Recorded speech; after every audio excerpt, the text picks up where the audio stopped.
पिछले 5 बरसों के दौरान ये पहला मौका है कि एक तरफ सरहदें कशीदा हैं तो दूसरी तरफ शहरों और कस्बों में तशद्दुद और तनाव पाया जाता है।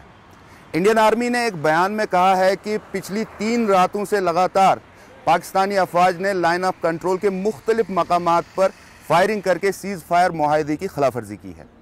सरहदी बस्तियाँ तो कश्मीर में कशीदा हैं ही, लेकिन जम्मू, सांबा, कठुआ, राजौरी और पुंछ में सरहद के करीब रहने वाले लोगों ने अंडरग्राउंड बंकर्स की सफाई सुथराई का काम भी शुरू किया है।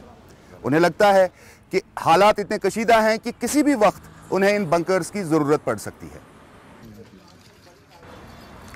सरहदों के बाद वादी की बस्तियों की बात करें तो पहलगाम के आसपास कई अजला में बड़े पैमाने पर हमलावरों की तलाश के लिए वसी पैमाने का फौजी ऑपरेशन जारी है।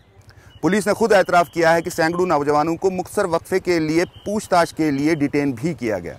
उधर बांडीपोरा में भी हालात कशीदा हैं। वहाँ एक नौजवान की हलाकत के खिलाफ मकामी लोगों ने मुजाहरे किए।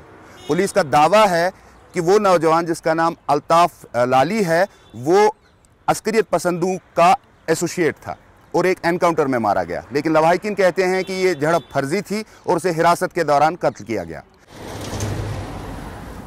पहलगाम के गिरदोनवाह में बड़े पैमाने पर जारी फौजी ऑपरेशन का दायरा अब श्रीनगर तक फैला गया है। पुलिस का कहना है कि श्रीनगर के कई इलाकों में 60 से ज़्यादा ऐसे घरों पर पिछले 24 घंटे के दौरान छापे मारे गए, जिनका ताल्लुक ऐसे नौजवानों से है जो मिलिटेंट्स के लिए ओवरग्राउंड वर्कर्स के तौर पे काम करते हैं।